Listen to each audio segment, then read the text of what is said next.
जय संविधान। देखिए, हम भारतीयों के लिए एक बड़ा सुखद अनुभव होता है, क्योंकि हम मानते हैं 142 करोड़ भारतवासी, चाहे किसी भी धर्म और जात के हों, कि हम अपनी माँ के आंचल में रह रहे हैं। लेकिन हमें उससे भी ज्यादा सुखद अनुभूति होती है जब हम उन लोगों से बात करते हैं जो कि भारतीय हैं, जिनके दिल में हिंदुस्तान बसता है और जो अपने भारत को, अपने हिंदुस्तान को याद करके उनकी आंखें नम हो जाती हैं, बचपन की यादें उनकी ताजा हो जाती हैं। लेकिन बहुत सालों से वो विदेश की धरती पे बस गए।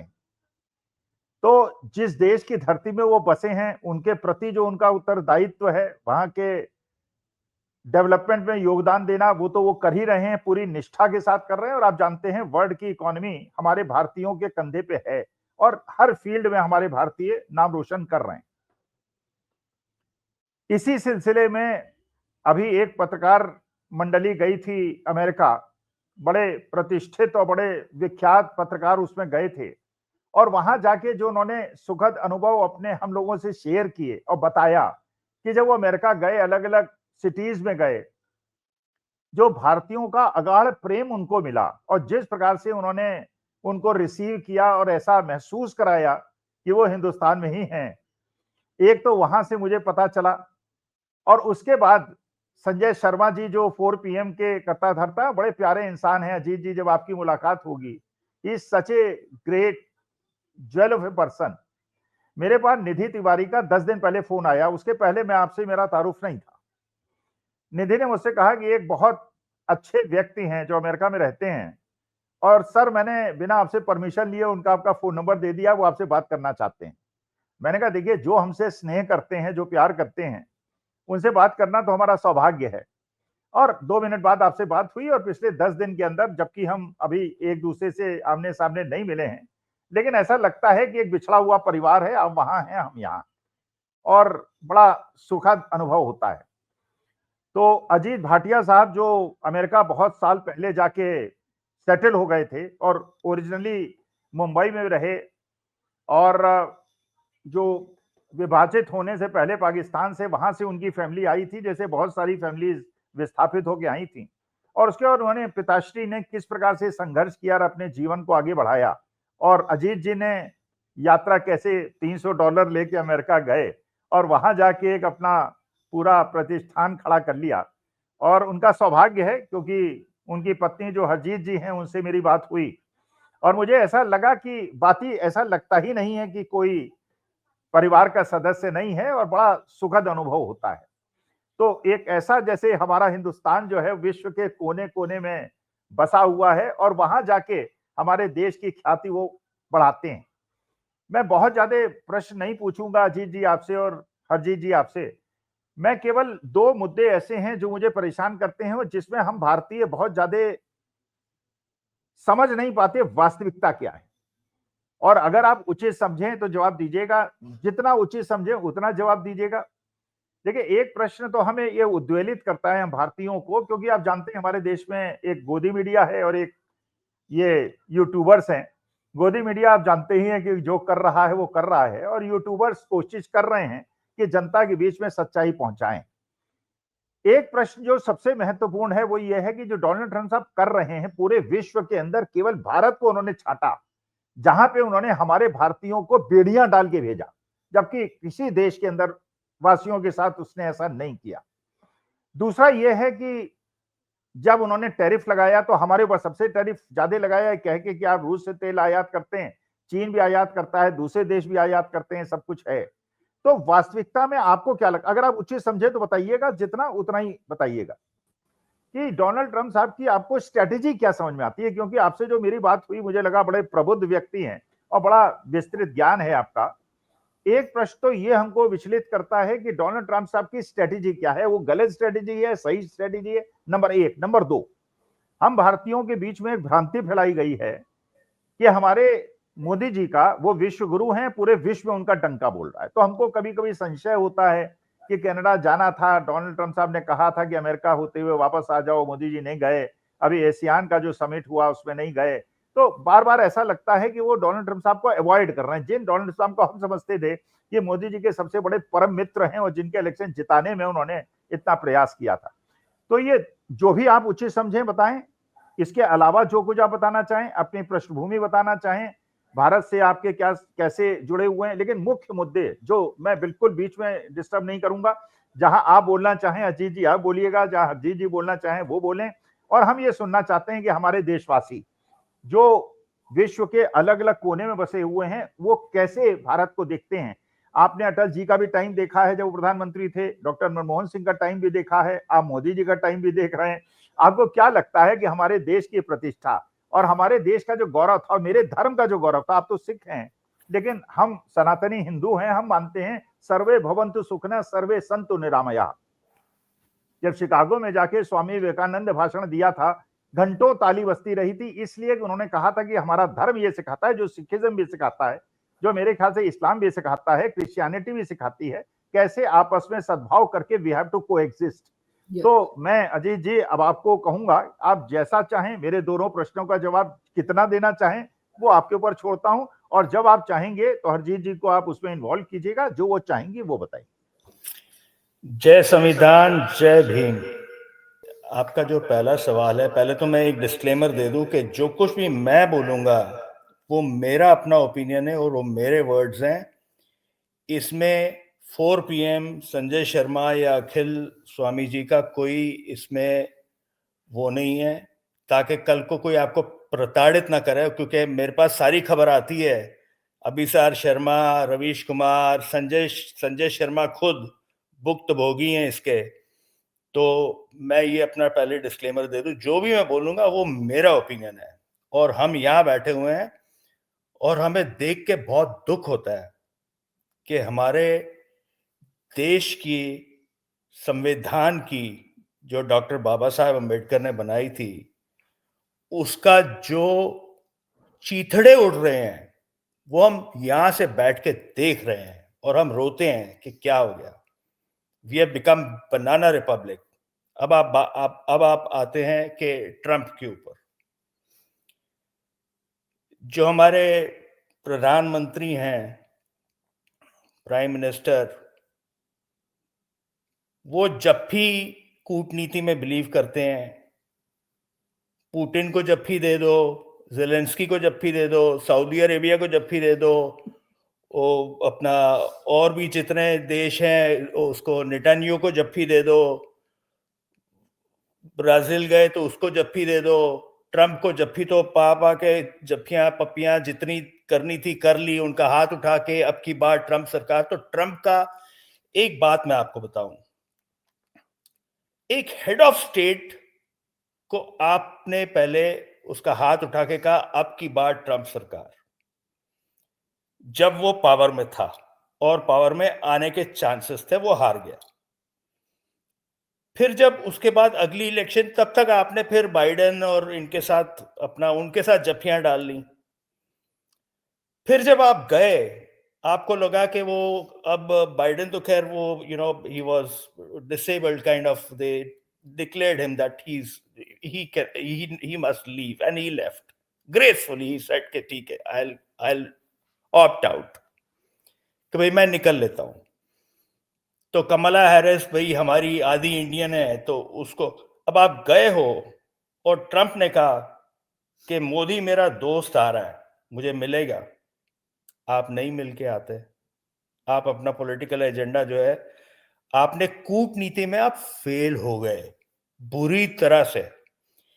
आप एक हेड ऑफ स्टेट को बुलाते हो नमस्ते ट्रंप, और आप उस हेड ऑफ स्टेट का नाम गलत ले लेते हो, माय फ्रेंड डोनाल्ड ट्रंप। ये इतनी बड़ी बेइज्जती। यहां पे ना एक बच्चा भी होता ना, तो they are very particular that they pronounce the name right and address us with the right name. मेरा एक गोरा जनरल मैनेजर है, जॉन डी सिमोन, इटालियन है। मेरा छोटा बेटा है, उसका नाम है संजित। तो वो मेरे साथ मेरे काम में हेल्प करता था, तो वो जॉन जो उसको संजय संजय बुलाता था, तो उसने उसको एक दिन टोक दिया, you are not taking my name right. तो जॉन मेरे पास आया, बड़े कान में फुसफुसा, ही इज मैड। अच्छा, यहाँ पे मैड मतलब कि वो नाराज हो गया। मैड मतलब ये नहीं कि पागल, वो नाराज है कि मैं उसका नाम सही नहीं लेता। तो नाम का इतना महत्व है। आप किसी को एक बार बता दो ना मेरा नाम ये है, वो आदमी आपको उसी नाम से बुलाएगा और सही बुलाएगा। आप डोनाल्ड ट्रंप जो हेड ऑफ स्टेट है, आपका इनवाइटी है, आप उसका नाम गलत ले रहे हैं। तो क्या आपको लगता है कि जो व्हाइट हाउस का जो चीफ ऑफ स्टाफ और जो उसके इंटेलिजेंस वाले हैं, क्या उन्होंने नहीं बताया होगा? वो सब उसके दिमाग में भर रहा था। फिर आप जफिया डाल रहे हो, ये कर रहे हो, वो कर रहे हो, और फिर आप जाते हो, मिलते नहीं हो। जब वो जीत गया है तो आप बिन बुलाए चले जाते हो, फिर जफिया डाल के आते हो, फिर वहां कुछ कहते नहीं हो, कुटुंबकम, वो जो कुछ भी वो बोलते हैं, वो बोल के अडानी के ऊपर एक सवाल किया तो फै लोलो हो गया वहां पे। और ऐसे ऐसे हाथ करके जैसे कोई मतलब के गांव की औरतें हैं, ये कोई हेड ऑफ स्टेट, कोई स्टेट्समैन ऐसे बात करता है? तो ये सारी दुनिया देख रही है। मैं तो ये शुक्रिया अदा करना चाहता हूं प्राइम मिनिस्टर हमारे जो है, माननीय प्राइम मिनिस्टर, मैं नाम नहीं लेना चाहता, कि शुक्र है कि आपके जहाजों के पहियों को जंग लगे और वही खड़ा रहे। आप आसियान में नहीं गए, आप अपना जो क्वाड में नहीं गए, और आगे भी कहीं नहीं जाइए, क्योंकि आप जहां जाएंगे हमारी बेइज्जती होती है, हमें शर्म आती है। हालांकि मोदी भक्त यहां भी बहुत है, बस से भर के यहां से और वहां से भी लेके आते हैं नाच नचाने के लिए, वहां पे गरबा कराना, ये कराना। एयरपोर्ट पे गरबे हो रहे हैं, होटल के लॉबी के बाहर गरबे हो रहे हैं, सड़कों के बाहर उनको झंडा दिया है, मोदी मोदी। ये सब दिखावा है, ये दुनिया देख रही है, ये ट्रंप भी देख रहा है। तो ये करना बंद कर दीजिए, बंद कर देना चाहिए था, इनको करना ही नहीं चाहिए था। इनको लगा इससे जो है मैं विश्व गुरु। मैं आपको एक एक एक हंसने वाली बात बताता हूँ। मैं ना थोड़ा कॉमेडियन टाइप हूँ, क्योंकि मैं उनको जो है ना, प्रधानमंत्री जो है, प्राइम मिनिस्टर, मैं 3-4 उनको उपाधियां दी हुई हैं, मैं आपको बता देता हूँ। प्राइम मिनिस्टर ऑफ चुनाव प्रसार of India 1, second is prime minister of comedy of India, prime comedy minister of India, prime free tourist of India, and the last one is prime spineless minister of India. I am sorry to say, हम तंग आ गए हैं अपनी बेइज्जती देख देख के। मैं हाथ जोड़ता हूं, उनको धन्यवाद करता हूं। आपके जहाज जो उड़न खटोला लिया 8,000 करोड़ का, उसको वही पड़ा रहने दीजिए, आप मत जाइए कहीं, क्योंकि जब आप जाएंगे हमारी बेइज्जती कराएंगे। बस। तो एक तो ये है उनका जो बीफ है ट्रंप का। अच्छा, टैरिफ की बात। अब टैरिफ चाइना भी लेता है, बहुत ज्यादा तेल लेता है। हम ईरान से भी लेते थे, सऊदी अरेबिया से भी लेते थे, वेनेजुएला से भी लेते थे एक टाइम पे, रशिया से ले रहे हैं। मनमोहन सिंह के टाइम पे 140, मैं यहीं पे था, $140, 140 से ऊपर हो गया था। तभी $70 में हमें उन्होंने वहां हमारे देशवासियों को दिया पेट्रोल। ये आज $63 में, $63 में ले रहे हैं क्रूड। ये लाके अपने जो क्रोनी कैपिटलिस्ट हैं या जो भी हैं, ये प्रॉफिटियरिंग कर रहे हैं। So the thought in the international world is that this country, this man and his crony capitalist are profiteering from this by promoting war. So he's a part of promoting war. That's why he wants to punish, कि बंद कीजिए। अब बंद करना शुरू कर दिया। तो ये एक थॉट प्रोसेस है। और दूसरा जो एक बीफ है ना उनका, जिसको मैं हिंदी में तर्जुमा करूं तो उनको थोड़ा सा जो रंज है, तो वो ये है कि जो भी है, आप सबको जफियां डाल रहे हैं। आपने रशिया जो स्ट्रेटेजिक पार्टनर है आपका, इंदिरा गांधी ने निक्सन को जाके घड़का दिया था। जब मैंने कहा ना कि prime spineless minister of India, तो मेरा मतलब यही था एक बार चू नहीं निकली। जी जी जी। अजीत जी, मैं एक प्रश्न पूछना चाहता हूं। देखिए, मैं तो बहुत ज्यादा विदेश नीति और इन रहस्यों को नहीं समझता, लेकिन एक अध्यापक के रूप में मेरे को एक बात जरूर प्रश्न उठता है दिमाग में। जैसे मान लीजिए, एक पैनलिस्ट हम लोग होते हैं, 5 होते हैं एक चैनल में, और अगर एक आदमी ये कहे कि मैं सबसे ज्यादा बुद्धिमान हूं, तो बाकी 4 के दिमाग पे क्या बीतेगी? भाई देखिए, आप ये खुद सोचिए। अमेरिका एक ऐसी शक्ति है जिसको 27% कंट्रीब्यूशन वर्ल्ड जीडीपी का है। चाइना का 14, 15, 16% का है। हमारा करीब 4% का है। फ्रांस का भी है, जर्मनी का भी है, जापान का भी है। तो अगर 4% जीडीपी, 140 करोड़ की जनसंख्या वाले आदमी की जीडीपी 4 करोड़ हो, और वो उस देश की जिसकी 40 करोड़ की आबादी हो और जिसकी इकोनॉमी हमसे 7 गुनी ज्यादा हो, उसके सामने अपने को विश्व गुरु बनाए, तो उसको खराब तो लगेगा। तो ये जो बार बार अपने को विश्व गुरु, देखिए हमारे यहां कहा जाता है, अहंकार प्रभु का ग्रास है। अहंकार प्रभु का ग्रास है। हमारे कहते हैं, मैं तो बल्कि मानता भी हूं कि भगवान न फल खाते हैं, न फूल खाते हैं, कुछ नहीं खाते, वो केवल अहंकार खाते हैं। और ये मैं निधि को भी समझाता रहता हूं, मेरे साथ कार्यक्रम में आती है, मेरी बच्ची की तरह है, कि बेटा कभी जीवन में ये समझना नहीं कि तुम बहुत सफल हो और तुमने जीवन में कुछ, जो है भगवान की कृपा है, परमेश्वर की कृपा है, सृष्टि की कृपा है। तो अगर कोई आदमी अपने मुंह से कहता है कि मैं विश्व गुरु हूं, मुझे तो बड़ा खराब लगता है। अजीत जी, ऐसे है कि अहंकारी, तो मैं आपको एक बात क्लियर करूं कि वो ट्रंप भी है। बड़ी क्लियर बात करता हूं, मैं यहां रहता हूं, मैं डरता नहीं हूं। लेकिन जो इनका अहंकार है ना, वो इस किस्म का अहंकार, वो क्या है कि वो फटे हुए ढोल का अहंकार है। आपके अल्ले पल्ले है नहीं है कुछ। आप दुनिया में जाके एआई एआई करते हो। हमारे जो गृह मंत्री है एआई, अरे इनको पूछिए AI how does it work, कैसे काम करता है। इनको किसी को, मेरा चैलेंज है, बीजेपी भाजपाइयों को या जितने पॉलिटिशियन है, सबको लाइन में खड़ा करके पूछ लीजिए how AI works. Chat GPT वहां जाके कहते हैं व्हाइट हाउस में, एआई मतलब आई, महाराष्ट्र में, महाराष्ट्र का पैदा हुआ हूं मैं, मराठी बोलता हूँ, आई हम माँ को कहते हैं वहां, ठीक है। या फिर वहां कहते हैं कि एआई अमेरिका इंडिया। आपको पता है एआई कैसे काम करता है? चैट जीपीटी अभी वो हमारे गृह मंत्री बिहार में गए, हम एआई के हब बनाएंगे। अरे आपको एआई का समझ भी है?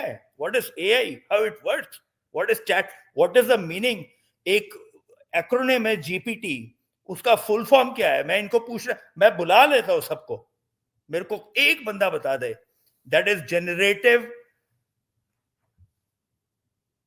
pre-trained transformer as per data modeling on a particular subject. मैं कुछ ऐड करना चाहूंगी यहाँ पे। एक मिनट अजीत जी, मैं एक चीज और पूछना चाह रहा था। ये देखिए, मैंने तो देखिए अध्यापन किया है, शिक्षा भी ग्रहण की है। मेरे को अपने देश में एंटायर पॉलिटिकल साइंस का कोई स्टूडेंट नहीं दिखाई पड़ा। क्या आपको अमेरिका में एंटायर पॉलिटिकल साइंस का कोई स्टूडेंट दिखाई पड़ा है क्या? अगर पता हो तो मुझे बता दीजिएगा प्लीज। मैं किसी का संदर्भ नहीं ले रहा हूं, मैं किसी का अपमान नहीं कर रहा हूं, मैं केवल प्रश्न पूछ रहा हूं। ये नई डिग्री इन्होंने खोजी है जो दिखा नहीं सकते हैं। ये नई डिग्री इन्होंने खोजी है जो दिखा नहीं सकते। ये ना डिग्री दिखाएंगे, ना कागज दिखाएंगे, लोगों से कागज मांगेंगे, उनको घुसपैठिया बताएंगे, घुसपैठियों का नंबर नहीं बताएंगे। इनके पास कोई आंकड़ा नहीं है।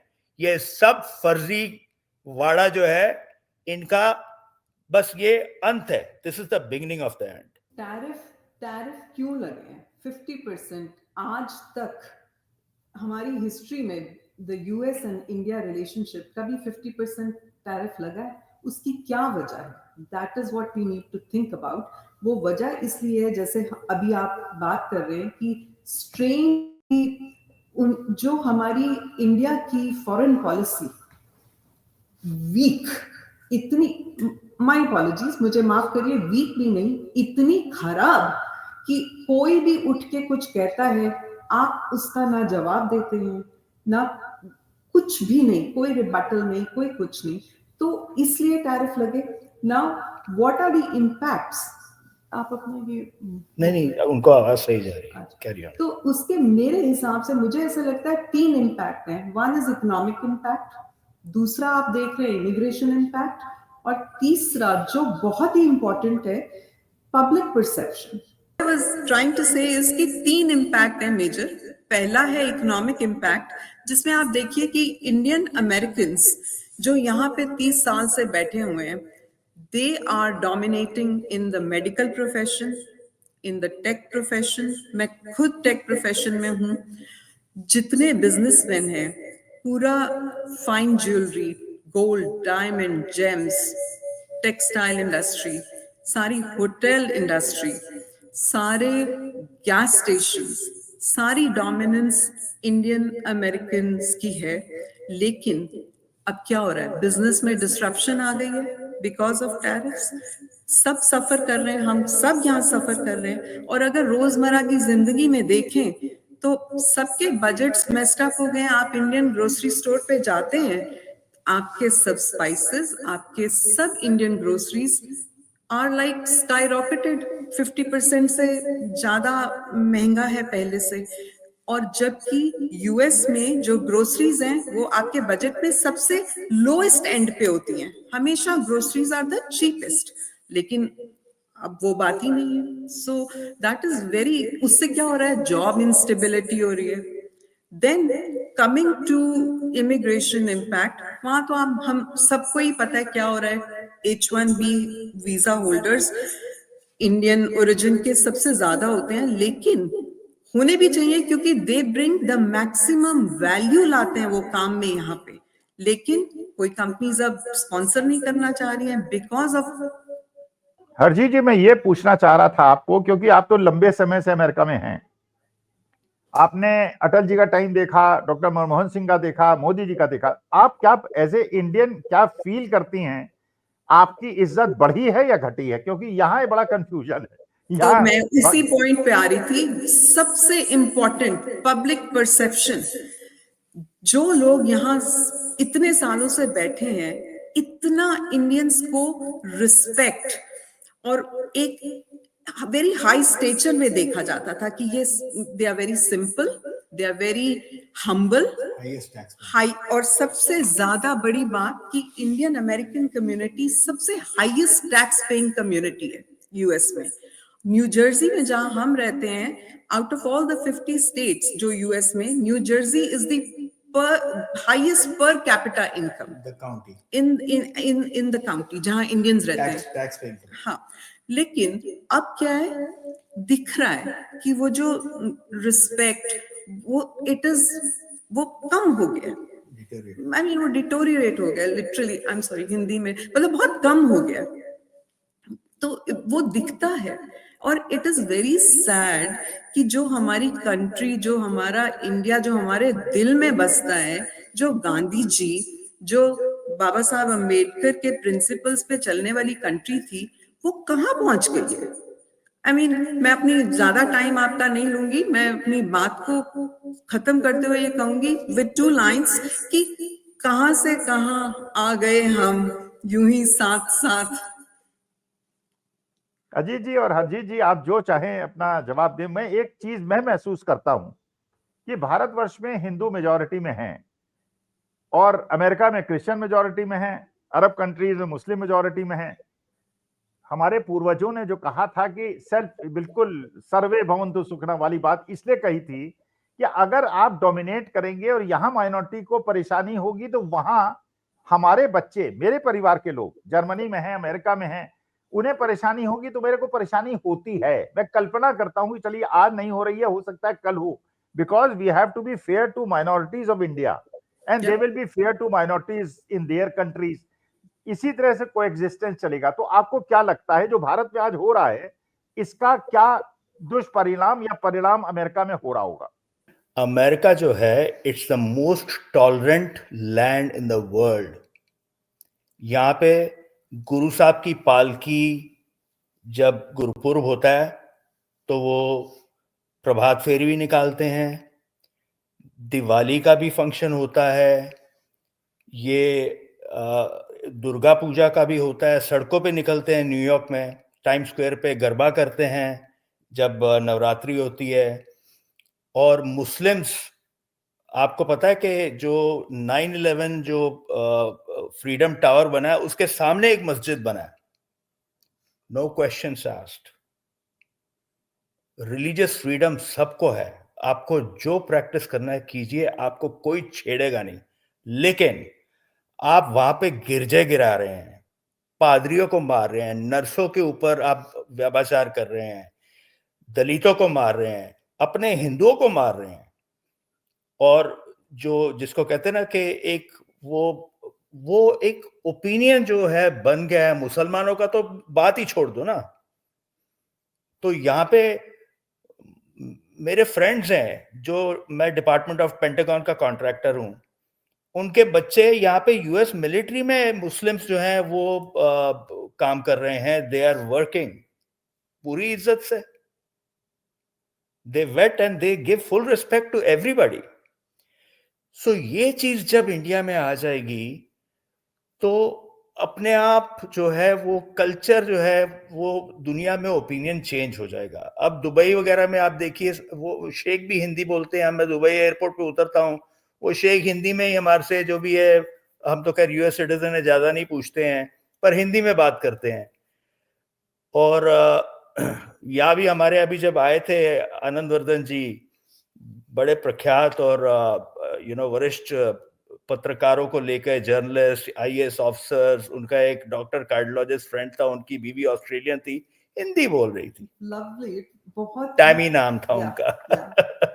हमें इतना अच्छा लगा कि ये इतने जो है ना बुद्धिजीवी है, मेरे घर में चरण डाले, थोड़ा हमको अभी एनलाइटन हो, आदान प्रदान हुआ, इसलिए मैंने उनको ढूंढ के मैंने इनवाइट किया कि चलो ठीक है आप आइए, हमें अच्छा लगेगा। और हमें बहुत अच्छा लगा। एंड मैं ये कहता हूँ कि एक कंसोर्शियम होना चाहिए। मैं आज आपको एक दिल की बात बताऊं, आप कहते हैं ना मेन स्ट्रीम मीडिया आप लोग हो, सारे आप हो मेन स्ट्रीम मीडिया।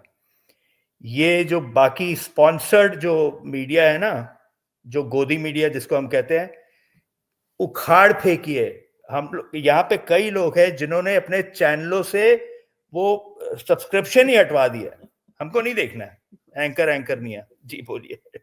मैं अजीत जी आपसे रिक्वेस्ट कर रहा हूं, आपने जो बात की, हमारा 4 PM जो चैनल है संजय शर्मा का, नंबर 1 चैनल है जी। और हमारी लीड बहुत ज्यादा है। लेकिन मैं आपसे निवेदन करूंगा, अमेरिका में इंडियन फ्रेटर्निटी जो है उसके बीच में इसका प्रचार प्रसार कीजिए, जो हिंदी सुनना चाहते हैं। बिल्कुल। जैसे देखिए, आपने देखा होगा, निधि से आपने बात की, संजय शर्मा जी से आपने बात की, जी। बड़े प्यारे लोग हैं, बड़े अच्छे लोग हैं। और 4 PM को इतना प्रचारित करें कि हम लोगों की भावना ज्यादातर लोगों तक पहुंचे। मैं करूंगा। I am a trend setter, people follow me, ऐसी बात नहीं है। मैं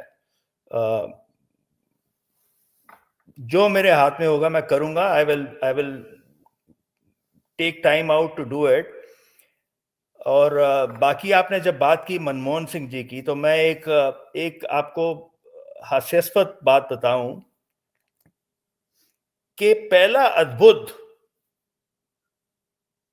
एक प्रधानमंत्री हुआ है जो साक्षात नॉन बायोलॉजिकल ओपन ट्रक में खड़ा है, फूल मालाएं, वो खुद हाथ हिला रहा है, विश्व गुरु। भाई आप खुद खड़े हो जीते जागते, तो आपको 4 फोटोएं गाड़ी के आगे लगाने की क्या जरूरत है?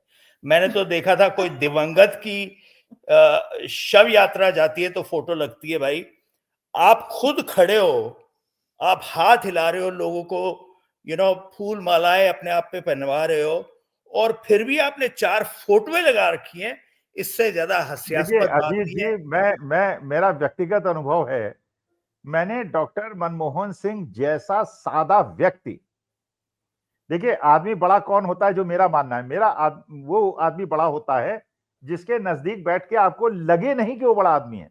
और डॉक्टर मनमोहन सिंह को मैंने देखा, क्या व्यक्ति थे भाई, क्या कमाल का व्यक्तित्व था। ऐसा उन्होंने महसूस ही नहीं होने दिया किसी को आज तक कि वो डॉक्टर मनमोहन सिंह है। लगेगा कि भाई देखिए ये तो हमारे परिवार के सदस्य हैं। और क्या ज्ञान था उनका था। 2007-8 में जब सबप्राइम क्राइसिस आई, पूरा विश्व हिल गया, भारत को उन्होंने हिलने नहीं दिया। और ऐसे व्यक्ति के बारे में गलत बातें करना, चलिए बहुत अच्छा अजीत जी लगा। मेरे को लगता है फिर हम आपसे मुलाकात करेंगे। और मैं भी एक डिस्क्लेमर दे दूं, जो भी विचार हैं वो आपके विचार हैं, जो मेरे विचार हैं वो मेरे विचार हैं। और मनमोहन लेकिन सिंह जी आपको की पूरा एक बात मैं एक लास्ट बात बोल दूं कि हिज लास्ट प्रेस कॉन्फ्रेंस, करीबन 125 से ऊपर प्रेस कॉन्फ्रेंसेस की हैं उन्होंने, यहाँ तो एक भी नहीं की जा सकती है। उन्होंने लास्ट कहा था, the world will be kind to me, Yes. And it's a fact. Yeah. True that. चलो, we miss him, we miss doctor Manmohan Singh. ऐसा व्यक्ति, जैसे गांधी एक व्यक्तित्व थे, बाबा साहब भीमराव अंबेडकर एक व्यक्तित्व थे, डॉक्टर मनमोहन सिंह इतने गरीब परिवार से अजीत जी वो उठे थे। जब मैंने उनकी कथा पढ़ी, गांव में खाट में बिना लाइट बिजली के कहां कहां किस पद पे पहुंचे, अब बिल्कुल धरातल का व्यक्ति। तो मैं तो महात्मा गांधी को, बाबा साहब भीमराव अंबेडकर को और डॉक्टर मनमोहन सिंह को अपना आदर्श मानता हूं। चलिए, बहुत बहुत अच्छा। एक 10 सेकंड लास्ट मुझे दे दीजिए, जो मेरे दिल को छुभ रही है। सोनम वांगचुक हम सब 30 दिन में भूल गए। जिस आदमी को 7 यूनिवर्सिटीज वर्ल्ड वाइड ने डॉक्टरेट दी है, he is done so much for the country, innovator था, he should have been a nominee by India for Nobel Prize, उसको NSA में आपने डाल दिया। बताओ, बहुत अफसोस, इससे ज्यादा दुर्गति क्या हो सकती है? इससे ज्यादा रोना किसी का क्या जा रहा है? विश्व में क्या मैसेज जा रहा है देश के बारे में?